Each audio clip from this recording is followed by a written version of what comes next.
Jack was transferred to a new school, a school known not for studying, but for fighting. The moment he stepped onto campus, he noticed upperclassmen bullying younger students, but when Jack showed up, everything changed. The bullies went quiet the instant they saw him. Everyone was scared of Jack, because at his previous school, he'd killed someone. No one dared to mess with him. When he walked into the classroom, the room fell silent. Jack went straight to his seat and lowered his head. Suddenly, the class nerd accidentally bumped into him. Jack glared at him, furious. The nerd quickly apologized. Hearing that, Jack closed his eyes and went back to sleep. The nerd sighed in relief and got back to work. His job was to deliver lunch to the upperclassmen every day. But that wasn't all. He also stole other students' phones and handed them to his boss, Alex. One day, Alex noticed there were fewer phones than before. He demanded to see the list. Scanning the names, he stopped at one and asked, "Who's this guy?" The nerd answered nervously, "He's the new kid. He's scary. I didn't want to mess with him." Hearing that, Alex got angry. He started beating the nerd, shouting, "I want his phone now."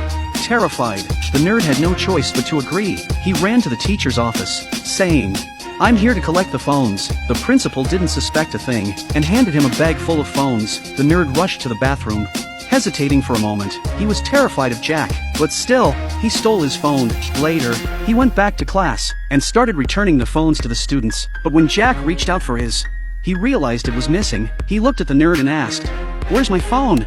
"It's in the bag," the nerd stammered. "It's not," Jack said coldly. The nerd tried to act innocent. "I just picked them up from the teacher's office." Then Jack noticed the bruises on the nerd's mouth. At that moment, he understood everything. Jack stood up and walked out of the classroom. The nerd panicked. He chased after him, calling out, "I'm sorry about your phone. If you want, I'll buy you a new one." But Jack just said quietly, "I already know." Then he left. The nerd stood there frozen, regret flooding his face. The next day, Jack arrived at school and saw Alex beating the nerd again. That sight triggered something inside him, memories of when he was bullied, helpless and alone. And suddenly, a dangerous thought formed in his mind.